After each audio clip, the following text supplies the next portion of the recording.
Al-Fatihah. A'udzu billahi minasyaitonir rajim. Bismillahirrahmanirrahim.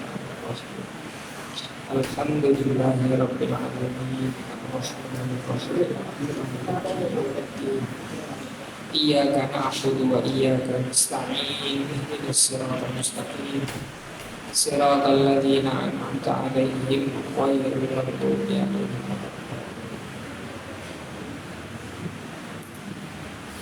Bismillahirrahmanirrahim. Assalamualaikum warahmatullahi wabarakatuh.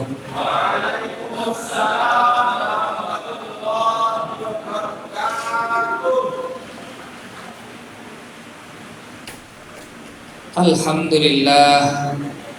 Alhamdulillahi rabbil alamin. Wassalatu wassalamu ala rasulillah Sayyidil mursalin Sayyidina Muhammadin sallallahu alaihi wasallam wa ala alihi wa ashabihi ajma'in. Wa qul ja'al haqq wa zahaqal batil innal batila kana zahuqa la yatakallamuna illa man adina lahur rahmanu wa qala sawaba. Amma ba'du.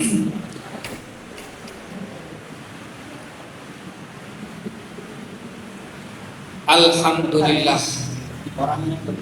kita sekarang berada di malam ke-17 Ramadan. Artinya kita sudah separuh perjalanan menuju akhir Ramadan,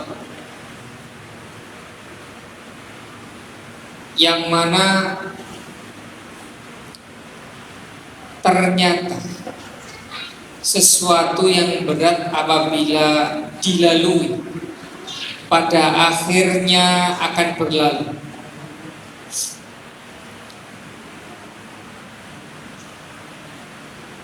Sesuatu yang nampaknya berat di dalam ketaatan ternyata tidak seberat yang kita sangka.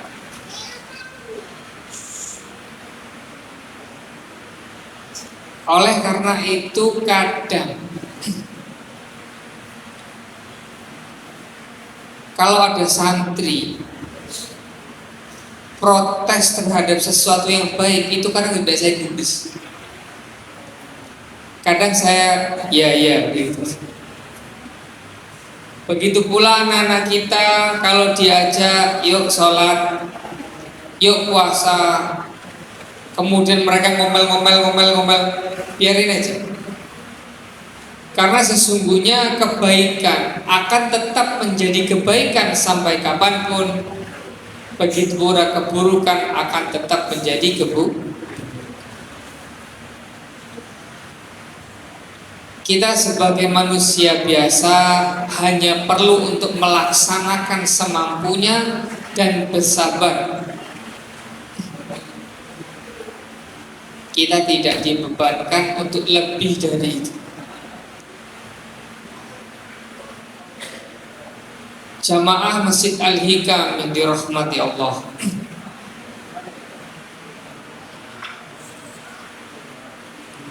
turunnya Al-Quran menunjukkan bahwa tidak ada perubahan kecuali dengan peningkatan literasi. Tidak ada kemajuan tanpa membaca. Tidak ada kesuksesan tanpa penambahan ilmu, dan tidak ada kebahagiaan tanpa upaya mendekat kepada Allah Subhanahu wa taala. Hadirin yang dirahmati Allah, mendekati usia 40. Saat itu Muhammad bin Abdullah lebih senang untuk tahannuts atau menyendiri. Waktu itu beliau dari kaki gunung, ya, di mana situ ada bukit yang ada gua Hira. Saya coba jalan, sampai separuh perjalanan saya sudah ngos-ngosan. Tiba-tiba ada bapak-bapak turun dari atas. Ya Allah ya syabab, nisful baqi. Yo pemuda-pemuda, masih separuh perjalanan. Saya bilang, separuh. Saya naik, Pak. Saya naik waktu itu sekitar jam 8. Setengah 10 saya itu sudah terpanggang di atas. Saya membayangkan, ya Allah Nabi, jenengan ngapain di sini? Jadi Gua Hiro itu jangan dibayangkan seperti dari nanjak dari sini ke UI, enggak. Apalagi sini ke Juragan Sinda, enggak sama sekali. Jalannya terjal, berbatuan, licin. Sekarang udah dikasih undang-undang. Nabi ngapain? Nabi lebih senang menyendiri. Maka kalau ada usia 40, itu bagusnya bukan menyendiri, tapi mulai mengambil waktu untuk merefleksi diri. Ya kalau usianya di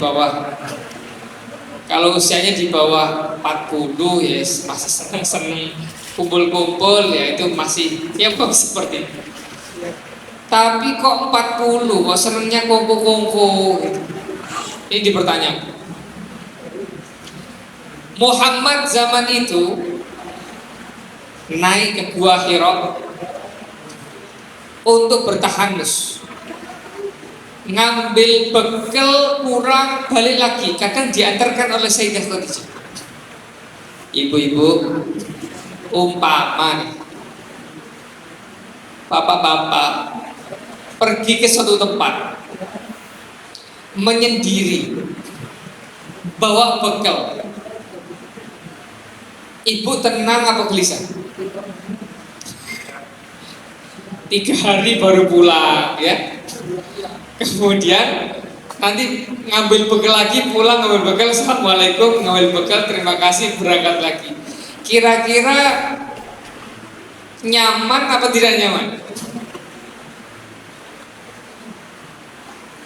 Ini bedanya Nabi Muhammad zaman dulu dengan Muhammad zaman. Nabi Muhammad itu sudah terkenal tidak pernah mengingkari janji dan orangnya soleh sejak itu. Maka saya bilang bahwa Nabi pernah mengatakan khairukum fil jahiliyah khairukum fil Islam.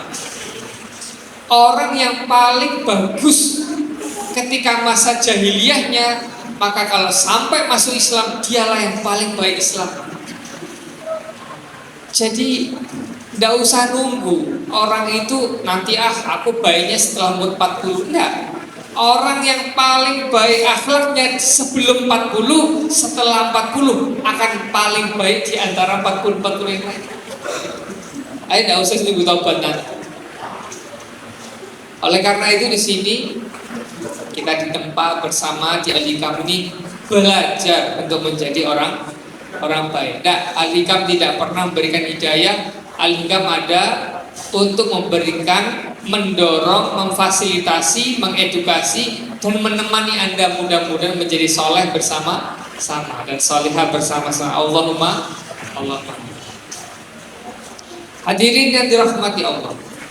Yang pertama harus dengan literasi. Tidak ada orang kaya kalau tidak pernah baca, tidak ada. Jangan pernah percaya filmnya Aladdin, walaupun toh namanya Islami, Alauddin, tapi itu isinya gak ada Islam-Islamnya. Ada jin, lampu digosok, muncul 3 pertanyaan. Ini kok mirip pesugihan? Wah gawat. Aladdin itu Pak, itu adalah asal katanya Pak Alauddin. Jadi itu kalau nama Inggrisnya itu Aladdin. Tidak ada. Orang kalau mau kaya itu kerja keras, dagang atau produksi. Kalau orang pintar, ya belajar. Kalau orang mau jago literasi, baca, ketemu, berdiskusi, berdebat, adu pikiran, gitu. Kalau mau belajar, kalau mau pintar ya kuli. Maka tidak ada kemajuan tanpa literasi. Tidak mungkin bangsa ini maju dengan joget-joget. Tidak. Apalagi ngemis di online. Tidak mungkin. Goyang-goyang, kemudian sambil minta-minta. Terus kita pengen melampaui Cina dan Amerika. Ngimpi di siang. Hadirin yang dirahmati Allah. Setelahnya, maka suatu ketika Nabi Muhammad SAW melihat tiba-tiba di puncak gunung. Saya pernah lihat ya, tapi tidak masuk sampai Gua Hiro-nya. Masya Allah, itu Gua Hiro-nya saya lihat itu Nabi nggak bisa masuk situ. Jadi Gua Hiro itu ketika di atas, kemudian agak turun sedikit, ada celah itu masuk lurus. Masuknya itu tidak lurus begini, tidak. Masuknya itu agak miring gini. Ya, masuknya itu agak miring gini. Masuk gini, tembus di ujung sana ada tempat untuk sujud satu, kemudian ada celah pas menuju ke Ka'bah Baitul Haram. Lu sendirian di situ, tidak ada orang. Tiba-tiba muncul makhluk bersayap, namanya malaikat Jibril. Waktu itu malaikat Jibril bilang, "Iqra", baca. Tiba-tiba datang bilang, baca. Ini siapa? Dosen juga bukan, kiai juga bukan. Penampakannya bersayap, kemudian bilang, baca. Lah kita baru bengong, kaget. Ma ana biqari, saya tidak bisa baca. Kemudian didekap sama malaikat Jibril, dilepaskan lagi, Iqra, baca lagi. Ma ana biqari, didekap lagi. Yang ketiga, Iqra, ma ana biqari. Lah yang ketiga baru Iqra bismi rabbikal ladzi khalaq. Turunlah 5 ayat pertama sebagai sebuah tonggak sejarah bahwa akan terjadi suatu kemustahilan setelah itu, mukjizat setelah Iqra bismi rabbikal ladzi khalaq, khalaqal insana min 'alaq, Iqra wa rabbukal akram alladzi 'allama bil qalam 'allamal insana ma lam.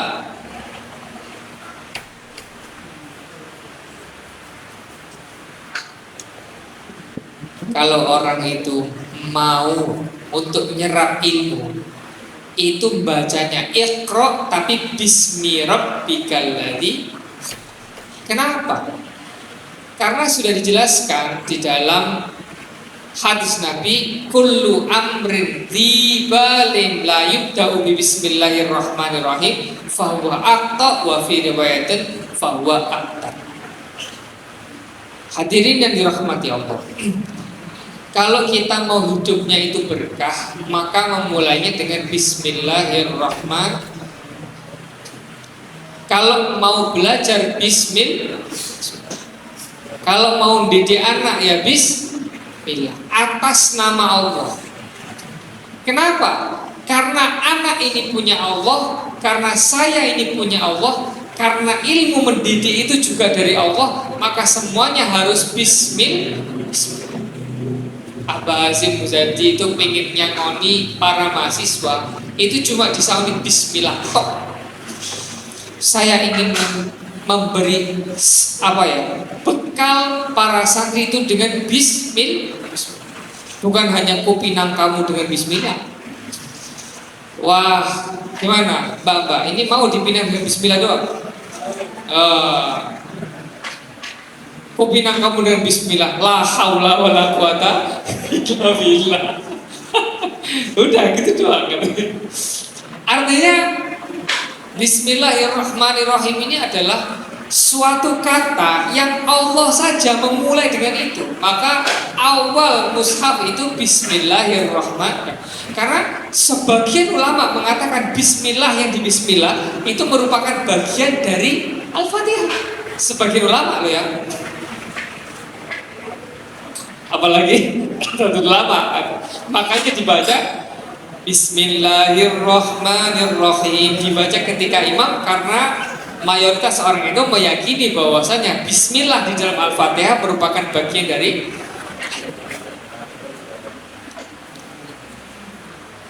Setelah literasi, maka kita disuruh untuk hadirin yang dirahmati.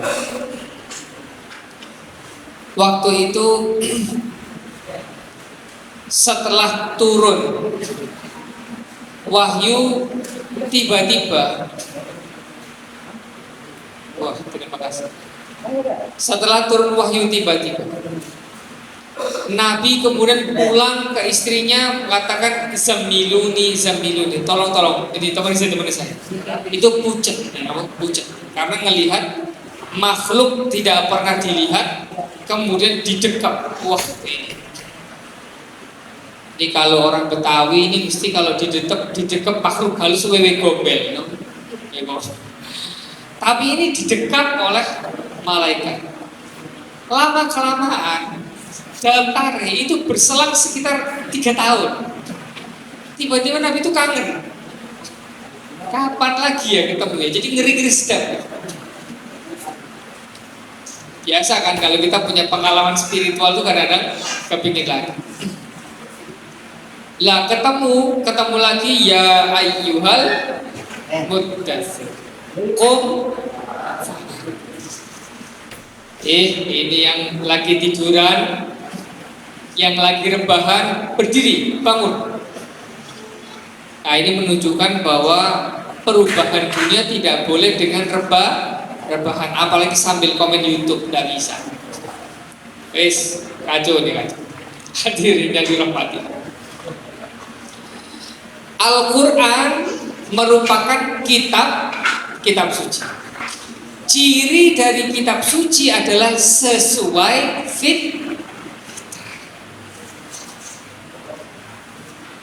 Hadirin sekalian, mana ajaran Quran yang tidak mengajarkan kita sesuai dengan fitrah? Sekarang saya tanya, mahasiswi senang laki-laki apa senang sesama siswi? Mbak, kamu senang laki-laki atau bersenang perempuan? Oh, senang laki-laki. Laki-laki denger ya, itu bukan kamu, laki-laki gitu. Bukan desti kaki gitu. Bukan. Nah, ini. Terus laki-laki senang perempuan atau senang laki-laki? Ada senang laki-laki? Masya Allah. Ya Allah. Tobat.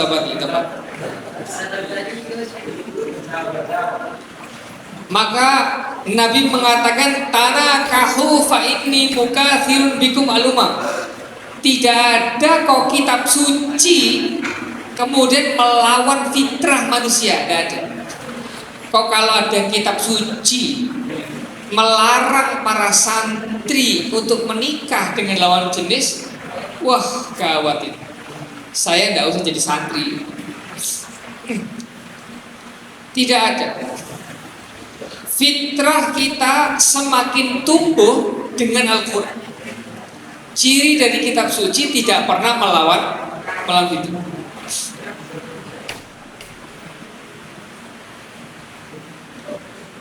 Laki-laki perempuan senang duit apa tidak? Ayo bilang gak senang, ayo.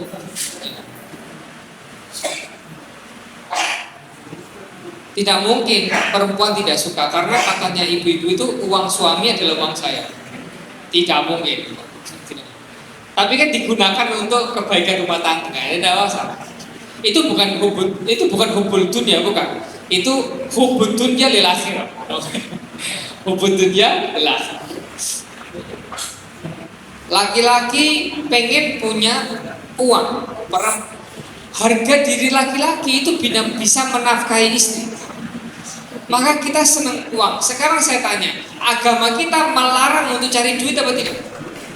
Tidak. Agama kita menyuruh kita untuk mencari. Loh, habis sholat, sekarang perintahnya habis Jumatan itu wiridan apa cari duit? Cari duit. Iya kan? Fa'idha qudiyatis sholat tuh, terus fantashiru wabtahu min fadlillah. Jadi alikam ini habis Jumatan kok wiridan, itu bukan bid'ah sih, bukan. Ya wiridan sebentar, habis itu baru nyari. Tidak apa-apa, habis Jumatan seorang pergi, biarin aja, Qurannya begitu.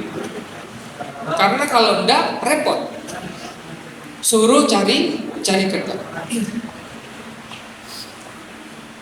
Yang disukai manusia itu tidak pernah dilarang oleh Al-Quran, tapi diatur oleh Al-Quran.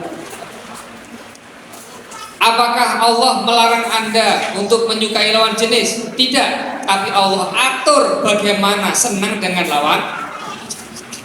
Apakah Allah larang kita untuk mencari harta dunia? Tidak, tapi Allah atur bagaimana cara kita mencari. Apakah Allah larang kita untuk menduduki jabatan? Tidak, tapi Allah atur bagaimana kita menduduki jabatan. Sehingga agama tidak pernah menghambat Anda. Agama hanya mengatur Anda supaya Anda itu terus on the track dan naik tangga. Saya sering mengatakan hidup ini seperti main ular tangga. Ada tangganya, tapi juga ada ularnya. Dan ular yang paling berbahaya itu adalah ular yang mendekati garis finish, angka 97. Ini berbahaya sekali. Itu langsung turun ke angka 12. Apa lu saat sering main lah? Apalkan itu. Iya kan ya, angka 12 ya itu. Ya itu ganteng sekali. Atau kalau 18 di sini saya begini turun. Kenapa kok berbahaya? Karena ada ular kelihatan tangga, ada juga kadang-kadang tangga kelihatan. Maka agama itu kamu mau diatur agama. Mbok yo itu ya. Ya mudah-mudahan kita ini mau terima, karena kadang kita keliru lihat tangga kelihatan ular, kadang-kadang kelihatan ular kelihatan apa? Hadirin yang dirahmati Allah, maka kalau sama diatur maulah sama saya. Mau. Coba.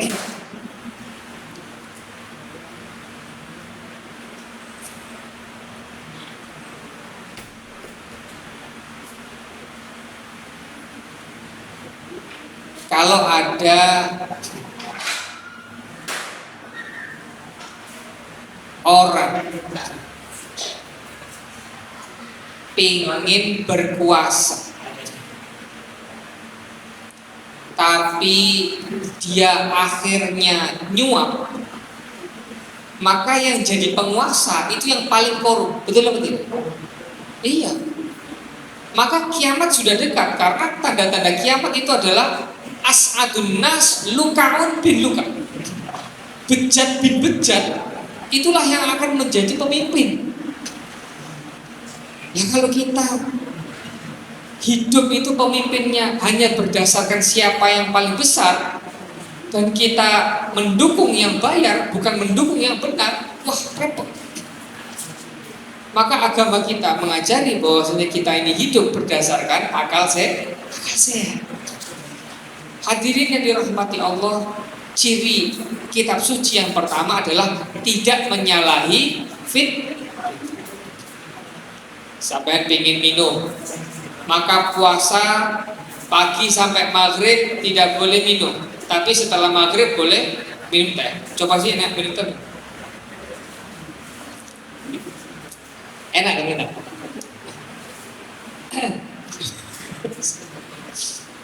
Nah, kemudian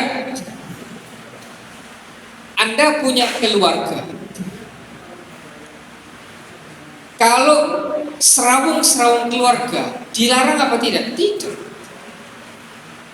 Yang nggak boleh dekat-dekat suami istri kan siang-siang. Malam-malam ya boleh aja. Maka inti dari satu ciri dari kitab suci tidak pernah melanggar fitrah. Kalau ada kitab suci kok melanggar fitrah, kitab suci kesuciannya harus dipertahankan. Hadirin yang dirahmati Allah, yang kedua, ciri dari kitab suci adalah tidak kontradiktif. Ya. Kitab suci kita sering bilang setelah habis ngaji namanya Shadaqallahul Azim. Ya Allah, dulu itu waktu saya ngaji ya. Waktu saya ngaji, belajar di Syria. Itu kita habis ngaji orang Indonesia. Habis itu setelah selesai ngaji, Shadaqallahul Azim. Ada teman datang, Shadaqallahul Azim tidak pernah diajarkan Nabi, huwa bid'atun. Wih, masa. Terus kalau bukan Shadaqallahul Azim terus apa? Itu bid'ah. Iya, ini bid'ah. Tapi masa enggak boleh? Itu enggak boleh tapi. Aduh, macam-macam. Apa?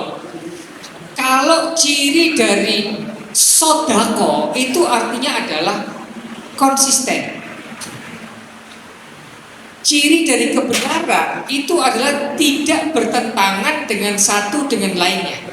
Bapak Ibu sekalian, kalau ada orang isu dele, sore tempe, bengi mendol, pagi ngomong A, siang ngomong B, malam ngomong C, ini kira-kira jujur apa tidak? Loh, pertanyaannya sama, jawabannya 3. Kadang jawab A, kadang jawab B, kadang jawab C. Sudah gini deh. Misalnya ada bapak ditanya, Pak, ini ada burung murai batu ini belinya harganya berapa? Pagi bilangnya 1 juta, siang bilangnya 1,5 juta, malam bilangnya 3 juta. Kira-kira ibu percaya jujur apa tidak? Wong berbeda-beda. Sebenarnya yang mana ini? Yang 1 juta, 1,5 apa 2 juta? Ciri dari kebohongan itu adalah tidak konsisten. Maka di dalam tes psikologis itu ada beberapa pertanyaan ditanyakan berulang-ulang. Ini pernah ikut tes psikologis apa ya? Jam berapa ya? Kok sudah lihat jam? Sebentar. HP saya dibawa anak-anak. 10 menit lagi, jangan lama-lama. Jangan lama-lama. Boleh Pak. Kalau memang sudah capek, boleh. Istirahat dulu. Ciri dari kebenaran itu adalah tidak boleh saling bertentangan. Maka kalau Nabi hari ini ngomong ayat surat Yasin, pertama itu Yasin, besok yang ngomong Yasin, besoknya lagi yang ngomong Yasin, nggak ada ngomong Yasin, nggak ada. Bilangnya Yasin. Satu lagi ya-nya itu matobi, ya deh. Yang sinnya matlazim dong. Muridnya Kefal tadi mana? Matlazim dong. Matlazim bukan? Iya, kok iya kan yang terpaksa. Itu loh kan, catat gitu. Tidak ada. Sesuai.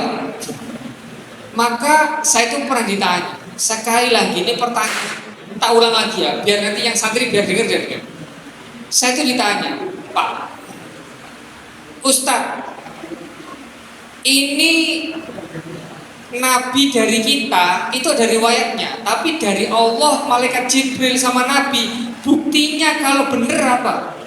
Buktinya ya konsisten. Kok bisa konsisten? Iya, Nabi hari ini ditanya Yasin, ya bacanya Yasin, wal Qur'anil Hakim, innaka lamil mursalin. Setelah setahun ditanya, ya begitu juga bacanya. Kalau hari ini bacanya gitu, sebulan bacanya itu, setahun bacanya itu, 3 tahun bacanya itu, berarti Al-Quran yang diriwayatkan oleh Nabi itu benar. Coba kalau Al-Quran itu novel, hari ini nulis apa, besok nulisnya lain lagi, bulan depan nulis lain lagi. Nabi tidak pernah. Wa ma yantiqu 'anil hawa in huwa illa wahyun. Wong memang saya terimanya begini, gak saya utak-atik. Maka kok ada kitab suci direvisi. Nah, ini berarti bukan kitab. Kalau Lajnah Pentasih Mushaf itu yang direvisi cuma tulisannya, Pak. Cuma tulisannya, hurufnya. Lah kok bisa huruf direvisi? Karena Quran dulu turun itu tidak pakai huruf, turunnya pakai riwayat suara. Maka kalau hurufnya berbeda-beda dikit, tapi kalau suaranya tetap tidak apa, makanya laukana min indillahi lawajadu fihi ikhtilafan. Kalau memang Al-Quran itu berasal dari selain Allah, maka pasti perbedaannya banyak. Loh, berarti ada perbedaan kecil? Ada, namanya perbedaan qiraat. Itu perbedaan tipis-tipis. Maka ikhtilafan qalilan tidak apa? Tidak apa. Yang ketiga, ciri dari kitab suci yang digdaya adalah bebas dari intervensi makhluk. Tidak ada. Kemudian kita bersepakat, yuk kita amandemen Al-Quran, tidak ada. Yuk kita ubah, yuk sama-sama Al-Quran, tidak ada. Inna nahnu nazzalna dzikra wa inna lahu. Pasti ada yang gak sepakat, pasti. Kamu kok ngerevisi punyanya Allah itu maksudnya kamu dosen apa bagaimana? Kok berani-beraninya merevisi kitab suci? Wong sudah suci kok direvisi? Wong sudah final kok direvisi? Iya kalau skripsimu itu kan skripsi final. Nanti habis itu datang lagi ke pembimbing. Skripsi final banget. Nanti terus lagi. Ayo pada. Bab 3 final. Bab 3 final. Bab 3 final banget. Itu skripsi gitu. Itu namanya revisi ya begitu. Lah kenapa? Karena yang merevisi lebih tinggi dosen daripada yang direvisi. Lo kalau yang bikin Quran itu Allah, kamu siapa? Kok merevisi paling kita menyimpulkan, jangan merevisi. Hadirin yang dirahmati Allah. Ciri dari kitab suci tadi sudah disebutkan kita. Nah, sekarang kita sering baca Al-Quran, kita sudah tahu Ustaz. Apa sih yang diharapkan dari kita baca Al-Quran itu? Satu, kita berorientasi pada akhirat lebih daripada orientasi kita terhadap dunia. Awas. Wabtaghi fima ataqallahu darul akhirata wala tansa nasibaka. Boleh orientasi dunia, tapi orientasi akhiratnya tidak boleh lebih besar daripada orientasi dunia. Boleh cari dunia, boleh. Yang bilang tidak boleh siapa, tetapi orientasi kalau itu berseberangan dengan akhirat, maka dikalahkan yang dunia. Hadirin yang dirahmati Allah.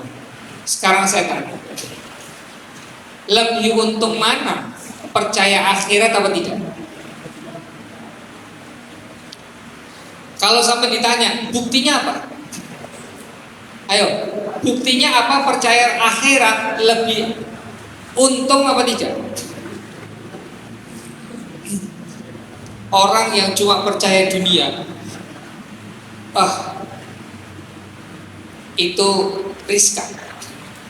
Suatu ketika Sayyidina Ali karramallahu wajhah pernah didatangi. Ali, iya, ada apa? Andai kata ternyata akhirat itu tidak ada, setelah kita meninggal, kamu mau apa? Ya enggak apa-apa. Enggak apa-apa. Ya enggak apa-apa. Loh, katanya kamu percaya akhirat. Loh, kan tadi pengandaian. Lah kok bisa begitu? Ya iyalah. Kalau akhirat itu tidak ada, kalau azab kubur itu tidak ada, maka saya hidup untuk percaya Nabi Muhammad. Saya juga tidak ada masalah. Kamu tidak percaya Nabi Muhammad juga tidak ada masalah. Sama-sama satu-satu. Tidak ada masalah, kosong-kosong. Kosong-kosong, maaf. Kosong-kosong. Tapi kalau azab kubur itu ada, mungkar nakir itu ada, maka ketika saya masuk liang lahat, saya selamat, kamu tidak. Loh, kok 1-0? Leg pertama 0-0, leg kedua 1-0. Mana yang masuk babak final? Iya itu tadi. Yang ini gugur sudah. Maka orang kok cuma percaya dunia tok, itu riskan hidupnya. Gimana? Ada orang kok percaya duit? Gimana? Orang duit itu diciptakan untuk manusia. Ada orang menuhankan jabatan. Jabatan itu ada untuk manusia. Bagaimana mungkin kita bisa menuhankan sesuatu yang sebenarnya diciptakan untuk? Maka Nabi Muhammad SAW ini dalam kitab Burda syarat itu, Imam Busiri pernah mengatakan, waktu itu dia mengkritik, Imam Busiri itu mengkritik para malaikat. Malaikat itu kasihan melihat Nabi. Ya Allah, perjuangannya, duit gak ada, kekuatan tidak ada. Malaikat itu nawarkan begini, Nabi Muhammad, ini dalam kitab ya, dalam kitab riwayat ya. Saya nggak bilang hadisnya sahih, dari riwayat cerita-cerita. Nabi Muhammad, Allah ini kirim salam. Oh ya, Waalaikumsalam. Nabi Muhammad, kalau kamu mau, saya bukan Allah ya. Kalau Anda mau, ini gunung 2 ini saya jadikan emas sama perak semua biar kamu punya perjuangan. Itu dikritik sama musuh-musuh ini. Malaikat itu gimana? Kok mau nyangoni Nabi Muhammad dengan emas dan perak? Wong dunia seisinya ini diciptakan karena ada Nur Muhammad kok. Bagaimana sesuatu yang diciptakan karena wujudnya Nur Muhammad, lah kok mau disogok dengan ciptaan? Ini sebagaimana? Ini kayak mau beginilah. Ini kira-kira ya, santri punyanya gorengan, mau nyogok ustadznya, itu yang punya nasi kebuli. Ustadz, gimana kalau sama sogok sama nasi kebuli, sama gorengan saya? Ustadznya lagi makan kebuli sama nasi kambing, apa? Gorengan? Buat apa? Lagi makan enak disogok dengan gorengan, ngapain? Kalau perlu kamu ikut makan bareng saya. Ini menunjukkan bahwa Nabi itu lebih percaya akhirat, lebih beruntung daripada sekedar percaya. Hadirin yang dirahmati. Kemudian belajar Al-Quran itu harus lebih percaya akhirat daripada percaya. Ayo, sekarang saya tanya.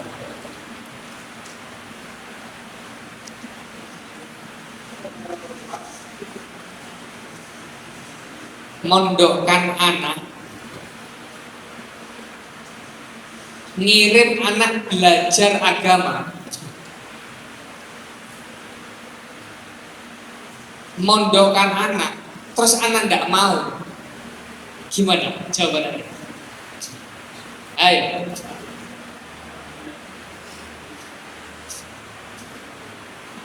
Dilematis. Ya Allah, nangis-nangis gak mau masuk pondok. Padahal Bapak Ibu sekalian, ini santri-santri masuk Al-Hikam tambah gemuk. Mas, siapa yang di sini masuk Al-Hikam tambah kurus? Siapa ada? Mau Pak?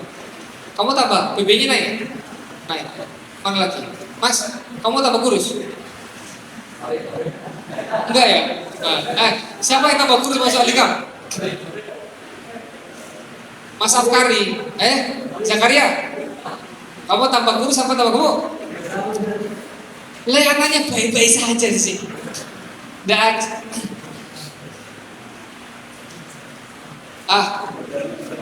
Percaya akhirat ini lebih baik daripada datang ada mantu. Apa ya? Calon mantu meyakinkan duitnya banyak sama calon mantu santri. Ya, pilih mana ya? Pilih santri STKK duitnya banyak, ada tak? Jadi, aduh.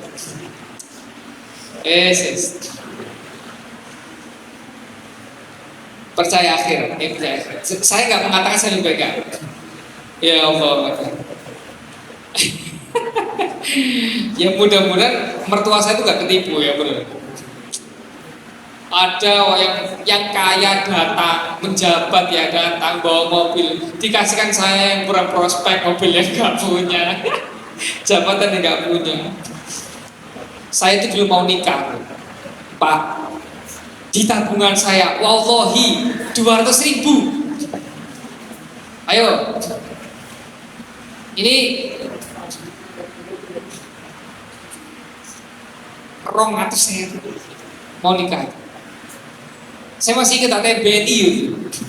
Ayo, 200.000. Tidak punya duit. Jangan dikira terus aneh masuk dunia banyak. Kata siapa?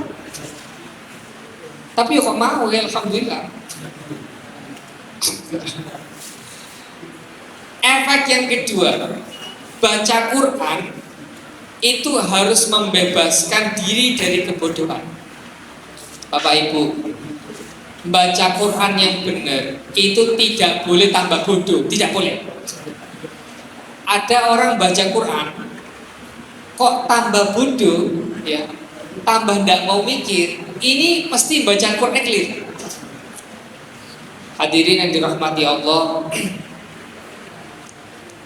para sahabat itu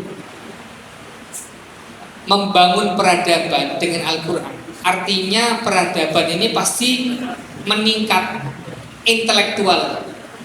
Jadi kalau orang baca Quran itu harusnya tambah pintar.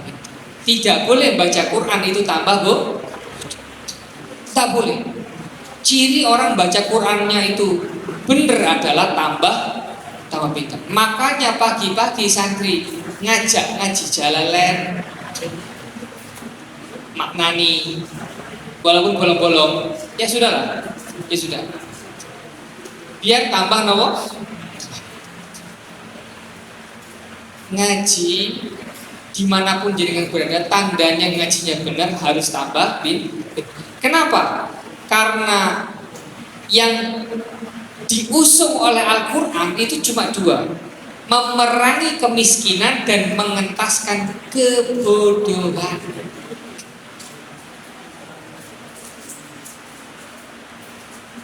Terus ciri dari orang yang baca Qur'annya bagus adalah kalau dia laki-laki tambah mulia, kalau dia perempuan tambah terhormat. Orang kalau baca Quran kok dirinya tambah turun mulianya, merendahkan diri di hadapan manusia, itu bacanya Qurannya geli. Kemudian kok ada perempuan baca Quran, habis itu kok tidak tambah terhormat, itu berarti baca Qurannya geli. Sampai itu mahal. Umat muslim itu maka packagingnya bagus, di wrappingnya bagus, auratnya ditutupi, ya. Kemudian akhlaknya tertutupi. Tidak boleh. Kata Allah ya, jangan coba-coba untuk menggibahi hamba saya. Allah itu murka betul. Kalau ada hambanya sudah punya kekurangan, ditutupi sama Allah kok dibongkar-bongkar. Wah, ini Allah murka betul. Sehingga sampai dikatakan ayuhibbu ayyakula lahma akhihi maitan. Sampai dikiaskan dengan makan apa? Makan daging saudaranya sendiri yang sudah meninggal. Ya Allah, Masya Allah. Artinya saking sayangnya Allah sama para pembaca Al-Quran, itu tidak boleh dibongkar-bongkar lagi. Tidak boleh. Sehingga orang yang baca Quran yang benar bukan kok jual mahal, tapi menghargai dirinya mahal karena dia hambanya Allah Subhanahu. Tidak boleh, Mas. Kemudian kamu obral dirimu hanya karena senang perempuan. Tidak boleh. Senang perempuan, cantik jelita. Wah, ini kalau nggak didapat, ini cuma satu nih, nomor serinya cuma satu nih. Kalau meleset susah, nggak ada lagi. Lah yang bilang siapa? Lah kemudian merendahkan dirinya di hadapan perempuan. Apa maunya ya dituruti, ya halal ya haram dituruti. Wah, enggak. Lah perempuan kalau baca Qurannya benar tidak boleh, sampai merendahkan dirinya di hadapan laki-laki. Dipegang-pegang mau, masa digombalin tersibuk, sibuk, masya Allah ini, waduh. Jangan, no. Saya untuk gombal, stop tiba-tiba. Karena Al-Quran dulu turun untuk mengangkat martabat wanita, jangan rendahkan lagi dengan kita. Perempuan itu, ya Allah, saya kasih tahu, nestapanya perempuan zaman dulu. Saat itu perempuan, sebelum datangnya Al-Quran, perempuan itu diwariskan. Jadi nanti kalau sudah sama bapaknya, nanti sama anaknya, bagaimana gitu? Sudah seperti komoditi aja. Nanti bisa diperjualbelikan. Utang ya, wah utang gak bisa bayar. Terus bagaimana nih? Ya udah, istri saya bawa. Wah, gimana itu? Loh, iya gitu. Perempuan sampai segitunya, bahkan laki-laki ya punya anak perempuan itu dia putus asa. Putus asanya kenapa? Ya Allah, saya takut saya lahir kemudian bayi perempuan ini, nak, kamu kalau saya kalah perang kamu diperbudak. Kalau saya kalah perang kamu bisa dijadikan tawanan, kamu bisa diperkosa. Daripada kamu hidup menderita, saya kubur aja hidup. Sehingga penguburan itu bukan karena kebengisan laki-laki, tapi keputusasaan laki-laki waktu itu melihat nasib perempuan yang tidak ada pembelaan dari langit. Al-Quran turun dari langit. Ya Allah, walir rijal wa alal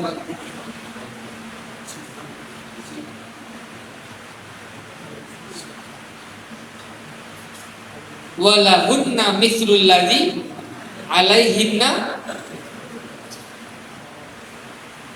hak sebagaimana perempuan itu memiliki hak, memiliki kewajiban kepada laki-laki, maka sebanding dengan itulah kewajiban laki-laki kepada perempuan, setara.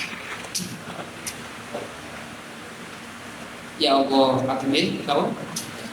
Maka harkat martabat perempuan harus dijaga betul. Orang yang baca Quran harus semakin hadirin yang dirahmati Allah. Sekarang kita sudah tahu ya bahwa kita punya kitab suci ini luar biasa. Kemudian efeknya juga luar biasa. Maka kita ini sebenarnya adalah golongan yang terpilih. A'udzubillahi minasyaitonirrajim. Bismillahirrahmanirrahim. Tsumma awrathnal kitabal ladzina istafaina min ibadina. Kami telah wariskan kitab suci yang kepada orang-orang yang telah kami pilih dari hamba-hamba. Al-Quran adalah kitab pilihan, Nabi Muhammad adalah Rasul pilihan, kita semua adalah umat. Kita ini tidak ecek-ecek Pak. Kita ini adalah umat-umat yang dipilih oleh Allah. Untuk menerima apa? Untuk menerima Cuma ayatnya tidak berhenti di situ. Faminhum zalimun li nafsi. Ada yang habis terima Al-Quran tapi menelapar. Al-Quran tidak pernah membuat kita sengsara, kitalah yang membuat diri kita sendiri sengsara. Jadi Al-Quran kok membuat kita menjadi sengsara? Tidak. Wa ma anzalna alaikal qur'ana. Gitu ya, gitu. Begitu. Ayatnya surat apa? Lo kok diem? Right? Surat apa? Toha. Oke, ayat berapa? Toha. Ma anzalna alaikal qur'ana. Tidak ada ceritanya Al-Quran diturunkan untuk membuat kita menderita, membuat kita nestapa, membuat kita galau. Yang membuat galau ya kita sendiri. Hadirin yang dirahmati Allah, kita ini merasa tidak berharga. Itu bukan karena kita tidak berharga, tapi kita kurang menghargai diri kita sendiri. Oleh karena itu ya saya pesan, ngaji Quran itu yang senang. Ngaji Quran yang senang. Tolong ibu bapak ini yang punya duit ini, saya tuh cocok sebenarnya kadang-kadang itu ada omongan begini, kadang-kadang kayaknya kadang-kadang lah iya,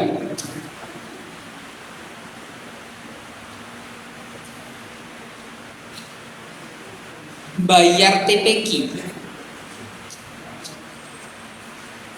itu lebih murah daripada uang jajannya berangkat TPQ. Mari kita hitung. TPQ sebentar Bu, saya sindir dulu nih. Sebentar. TPQ bayar berapa? Paling murah. Total TPQ berapa? 50. Oke, 50. Anak TPQ kira-kira jajannya berapa Bu? Satu hari 3.000 ada? 5.000. Nah, 5.000 dikalikan 5 hari ya maksudnya? 5 hari ya? Nah, berarti kan 25 hari ya? Dikalikan ya? Berapa? 5 hari? 6 seminggu 6 kali 4 berarti 24 kali 5.000? Iya, S3 kaki, ayo itu 26. Wah iya hebat ya.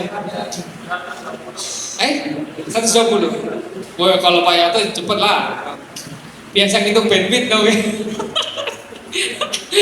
120.000. Jadi bayar TPQ sama jajannya kurang mana? Kurang bayar TPQ kan? Saya sebenarnya senang itu. Kenapa? Jadi ada yang bilang rasa kusut itu, kok jadi murah bayar TPQ? Tapi saya senang. Artinya ibu itu ibu bapak mau investasi anaknya, biar kamu seneng ngaji Quran tak kasih sangu. Itu saya suka. Artinya kenangan-kenangan dia dengan TPQ, dengan Al-Quran itu bagus. Cuma kenapa Kalau sudah usianya SMP itu ya, itu kok jadi di sini kok merosot masuk TBK-nya. Kayaknya sih bukan karena apa-apa, kayak jajannya tetap 5.000. Kayaknya jajannya kok tetap 5.000, jadi kurang 5.000 lagi nih kok tidak ada peningkatan kan? Man kana yaumu khairun min amsihi fahuwa rawi. Kayaknya masalahnya saya tuh pikir-pikir apa ya? Kenapa kok anak-anak usia SMP SMA kok jajannya kok ke TBK-nya kok kurang, kenapa ya? Mungkin karena masalahnya tidak ada peningkatan uang saku tadi. Bapak Ibu sekalian, apa jenengan tidak khawatir mereka jauh dari Al-Quran? Apa gak khawatir? Yang bisa ngasih syafaat itu bukan HP loh. Emang ada dalilnya? Yashfa'u yaumal qiyamah al-jawalu. Mana ada? Tidak ada. Roblot, mana ada? Apalagi drakor, Allah alam. Mana ada? Ini khotmil Quran, ini khotmil drakor. Repot. Saya tuh kita ini pengen nyenengin anak pas ngaji Quran lebih daripada nyenengin dia untuk urusan yang lain. Oke lah, jalan-jalan ke mana, ke Ancol, ke Dufana. Kalau kamu sudah selesai juz 1-nya, nanti kita jalan-jalan kemana? Begitu dong. Nah, nanti kalau kamu sudah selesai juz 30-nya, baru tak belikan HP. Gitu. Jangan mau rugi. Kenapa? Kalau Quran yang nggak dapat, nanti yang rugi adalah kita. Jadi saya setuju bahwasanya anak TPQ yang SDC dikasih 5.000, saya setuju. Walaupun toh nanti hitung-hitungannya lebih murah, tidak ada masalah, karena itu adalah upahnya dengan anak. Tapi tolong dong, nanti kalau sudah SMP naik dong, jangan jangan 5.000 dong, 10.000. 10.000 hari ini, nanti di akhirat jadinya berapa? Bapak Ibu sekalian, saya itu dulu masih ingat, setiap kali saya habis ngaji asar itu mesti dikasih uang perahu pinisi, warnanya merah, 100 rupiah dari mbah saya. Dapat es lilin 2. Ya, es lilin 2. Berarti sekarang berapa? 4.000 lah. Ya sekitar itu. Sirup loh ya. Kalau sekarang nggak tahu lah. 3.000, 4.000. Jajan saya keren waktu itu. Habis ngaji, dan saya tidak pernah berani untuk berangkat main kalau nggak ngaji dulu sama mbak. Mbak saya komitmen, Cung, nanti kamu kalau sudah gede pinter ngaji, jangan lupa fatihai mbahmu ini. Nggih, insyaallah Pak. Kenangan saya dengan Al-Quran itu bagus sekali, bagus. Jangan sampai kenangan anak-anak kita ini dengan Al-Quran giliran tidak bisa ngaji Quran dipukul. Wah, kacau.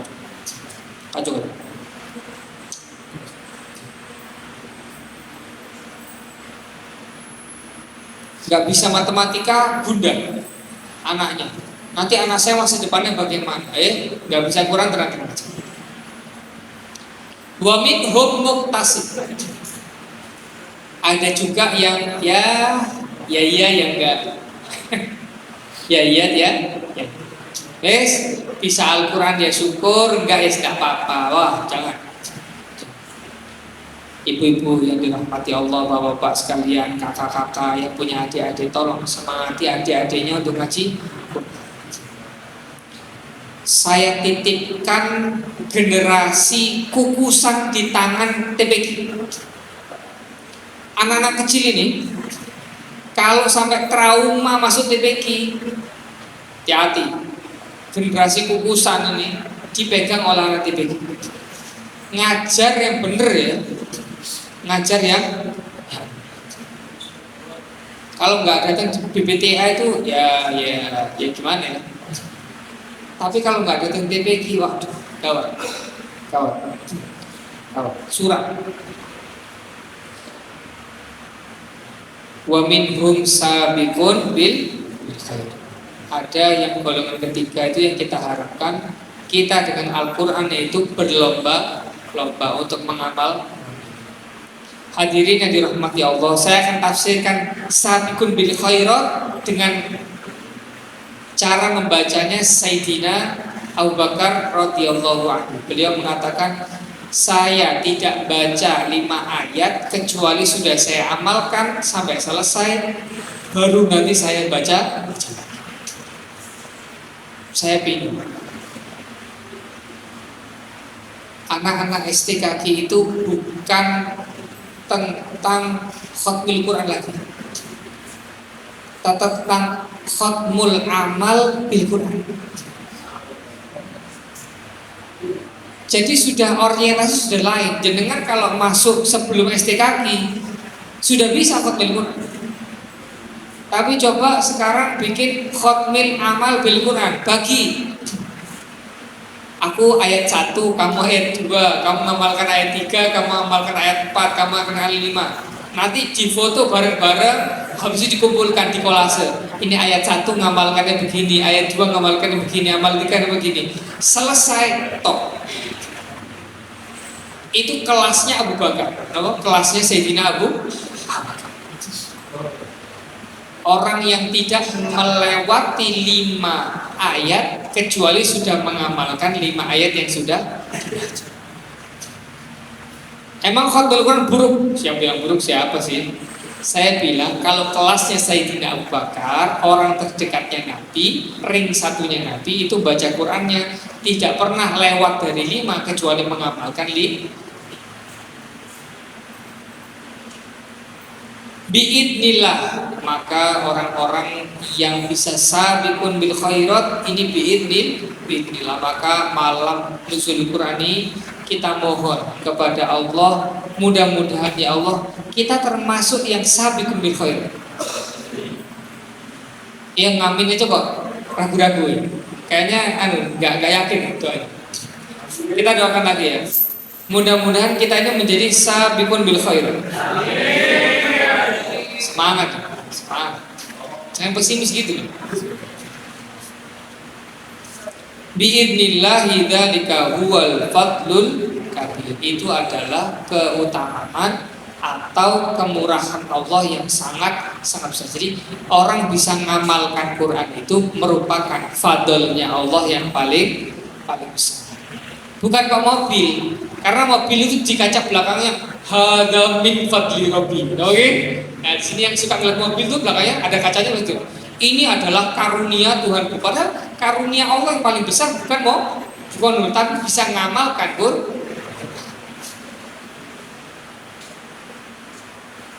Wallahi la ilaha illa huwa man syaghalahul Quran u'tiya khairan mimma hadisnya no. Orang yang sibuk dengan Al-Quran akan diberikan sesuatu yang lebih baik daripada berdoa. Kelasnya 1, orang berdoa kepada Allah itu beriman. Tetapi ada yang lebih tinggi adalah ketika dia tidak minta, ya Allah ini saya ingin berdoa tapi tidak sempat, ini ingin ngaji Quran terus. Itu orang-orang seperti ini akan diberikan sesuatu yang lebih baik. Maka saya sudah melihat nih orang-orang yang sibuk dengan Al-Quran, yang sibuk dengan, bukan kok dia itu nggak kepingin dagang, tapi Qurannya itu saya khawatir ini pingin dagang tapi cacat. Itu duit datang. Apa duit datang. Saya punya teman Bapak Ibu sekalian, resign, tahu kan? Resign. Tapi jangan ditiru ya, jangan ditiru. Jangan cuma kepingin duitnya doang, awas. Itu seamalnya. Itu datang ke sini ngaji Quran, kerjaan sudah resign, kemudian sama kiai disuruh resign juga. Terus kerjaan saya apa Gus? Allahu a'lam. Mas saya bilang gitu. Terus gimana? Tapi saya yakin kok. Oh kalau sama yakin lakukan. Tiba-tiba kemarin lapor gitu. Gus, ini setiap bulan itu ada rekening masuk ke saya, tapi nggak tahu ini siapa. namanya juga saya nggak kenal, ini juga siapa saya nggak tahu, tapi terus ada rekeningnya. Saya juga gede-gede. Tapi itu mau saya tiru, nggak bisa. Sudah saya dagang cuimi aja. Sudah saya dagang cuimi. Kerjanya cuimi. Saya nggak bisa karena dia itu sudah meninggalkan istikharahnya, suruh meninggalkan kerjaannya, dia sendiri konsisten, istrinya ikhlas, masya Allah, loh. Dia resign itu istrinya ikhlas. Jangan coba-coba, jangan coba-coba. Ya, bapak, ibu-ibu, jangan coba-coba. Itu ikhlasnya berdasarkan istikharah loh ya, bukan malas. Gimana Pak? Ya Allah, saya disuruh. Dia itu punya perusahaan digital. Itu sahamnya dibagi-bagi. Saya gede-gede. Sama kok yakin betul. Istikharahnya begini Gus. Oh, iya. Lanjut. Hormat betul. Dikasih rezeki sama. Ya begini saya nggak lihat cuma 1, 2, 3, 4. Saya ngeliat seperti ini. Orang-orang yang sibuk dengan Al-Quran ternyata hartanya lebih banyak, bukunya lebih banyak. Masya Allah, oke, Masya Allah. Maka ibu-ibu, ibu terima kasih.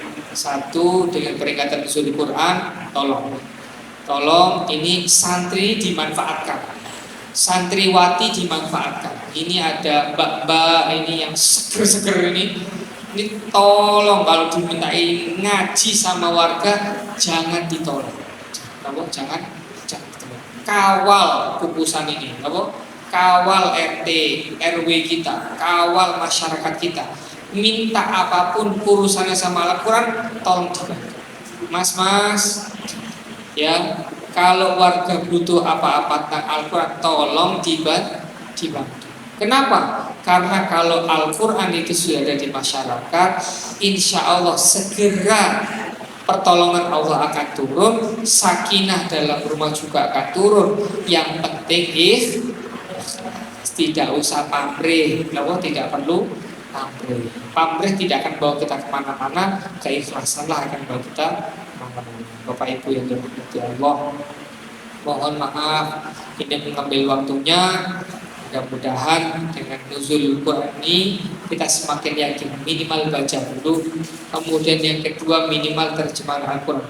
Kalau ketemu santriwati kami, bapak-bapak, kalau ketemu santri-santri kami, jangan mau cuma diajar ngaji Quran.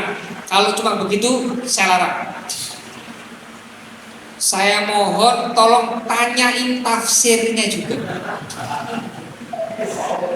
Tolong tanyakan tafsirnya. Ustadzah, ini tafsirnya apa? Maksudnya apa? Kalau ibu nggak tanya malah tertarik, nggak usah wis. Lah mereka hafid kan dari luar ahli kan memang ngapain? Sudah hafid. Tapi di sini belajar menafsirkan Al-Quran. Maka jangan kasih kendor Pak. Selama mereka mau ngaji, tanya tafsirnya. Ustadzah, ini tafsirnya apa, hadisnya apa, qaul ulamanya apa, fikihnya bagaimana? Tenang. Apalagi kok yang angkatan 12, tafsir 3 ayat semua. Angkatan 11 ya, 12 itu Masya Allah. Jangan berhenti mengajarkan Al-Quran karena sampai sudah hafid sejak sebelum masuk Alika. Mana tadi? Doa khatul Qurannya mana? Ya sudah. Kita doa khatul Quran, kita tutup. Doa khatul Quran itu doa paling mustajab. Yang punya aqua mohon dibuka airnya.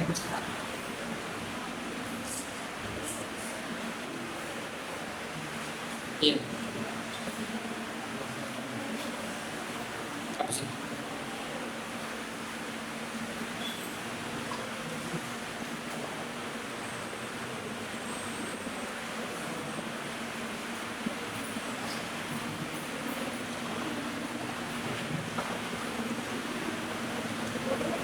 A'udzu billahi minasyaitonir rajim. Bismillahirrahmanirrahim. hamdan syakirin, hamdan naimin, hamdan yuafi ni'amahu wa yukafi mazidah. Ya Rabbana lakal hamdu kama yanbaghi li jalali wajhil karim wa 'azimi sultanik. Allahumma shalli wa sallim ala salawatika ala habibika nabiyina Muhammadin wa ala alihi wasallam. Saya baca doanya pakai bahasa Indonesia. Ya Allah, rahmati kami dengan Al-Quran. Jadikanlah Quran itu bagi saya sebagai sebuah imam, petunjuk, cahaya, kemudian rahmat. Allahumma ya Allah, ingatkanlah kami dari apa yang saya lupakan dari Al-Quran, dan ajarkan kami apa yang saya tidak tahu di dalam Al-Quran, dan berikanlah kami rezeki untuk mampu membaca Al-Quran, baik itu di waktu malam maupun di waktu siang. Dan jadikanlah Al-Quran itu sebagai pembela kami, bukan penuntut kami di hari kiamat. Ya Rabbal Alamin. Ya Allah, perbaikilah agamaku yang mana itu adalah benteng bagi semua perkara hidupku. Dan perbaikilah ya Allah kehidupanku yang mana di sana ada kehidupanku. Ya Allah, perbaikilah akhiratku yang mana itu adalah tempat kembaliku. Ya Allah, jadikan hidup kami tambahan bagi segala kebaikan, dan jadikanlah kematian kami menjadi tempat berhentinya kami dari melakukan segala keburukan. Ya Allah, jadikanlah umur kami yang paling baik adalah yang akhirnya, dan jadikanlah amal kami yang paling baik adalah penutupnya, dan jadikanlah hari-hari yang terbaik adalah hari-hari ketika kami menjumpaimu. Ya Allah, saya memohon kehidupan yang baik, kematian yang baik, dan kembali tanpa ada dibuka segala keburukan di hadapan seluruh makhluk. Ya Allah, kami memohon permintaan doa-doa yang baik. Kami memohon kebaikan, kesuksesan yang baik, kebaikan ilmu, kebaikan amal, kebaikan pahala, kebaikan hidup, dan kebaikan saat mati. Dan jadikanlah ya Allah kami orang yang tetap untuk menjaga, memegang agama ini. Ya Allah, beratkan timbangan kami. Ya Allah, realisasikan keimanan kami. Angkatlah derajat kami, dan terimalah sholat kami. Ampuni dosa-dosa kami, dan kami memohon surga yang paling tinggi. Allahumma ya Allah, kami memohon hal-hal yang mengantarkan kami untuk mendapatkan rahmat-Mu, dan mengantarkan kami untuk mendapatkan maghfirah-Mu, dan ya Allah, kami memohon selamat dari segala dosa. Ya Allah, kami memohon mendapatkan segala kebaikan dan menangkan surga, selamat dari api neraka. Ya Allah, berikanlah kami akibat di akhirat yang baik pada setiap perkara kulliha, wa ajirna min khizyi dunya. Ya Allah, hindarkanlah kami dari kehinaan dunia dan adab di akhirat. Ya Allah, jadikanlah rasa takut menghalangi kami antara kami dan maksiat kepadamu, dan jadikanlah ketaatan kami menjadikan sebagai motivasi untuk menggapai surgamu. Ya Allah, jadikanlah keyakinan itu menjadi pelipur lara dari segala musibah-musibah yang kami terima. Ya Allah, dan berikanlah kami pendengaran, penglihatan, dan kekuatan selama kami masih hidup. Jangan cabut ya Allah, sehingga kami tetap bisa beramal baik. Dan jadikanlah hal itu ya Allah, hal yang menjadi kami warisi, dan jadikan dendam-dendam kami kepada orang-orang yang mendolimi kami. Selamatkan kami dari orang yang memusuhi kami, dan jangan jadikan musibah itu mengenai agama kami, dan jangan jadikan dunia itu menjadi visi terbesar kami dalam hidup, dan jangan jadikan ilmu kami itu menjadi untuk ditukar hanya sekedar untuk mendapatkan kebahagiaan sesaat. Dan jangan jadikan kami ya Allah pemimpin-pemimpin yang tidak merahmati kami. Ya Allah, jangan tinggalkan pada kesempatan kali ini dosa kecuali Engkau ampuni, beban pikiran kecuali Engkau lupakan, dan jangan jadikan di masa ini ada hutang-hutang kecuali engkau tunaikan, dan tidak ada hajat dari hajat dunia dan akhirat kecuali engkau tunaikan ya arhamar rahimin. Rabbana atina fid dunya hasanah wa fil akhirati hasanah wa qina adzabannar. Wa sallallahu ala sayyidina Muhammadin wa ala alihi wa sahbihi wa sallam. Wa akhiru da'wana alhamdulillahi rabbil alamin.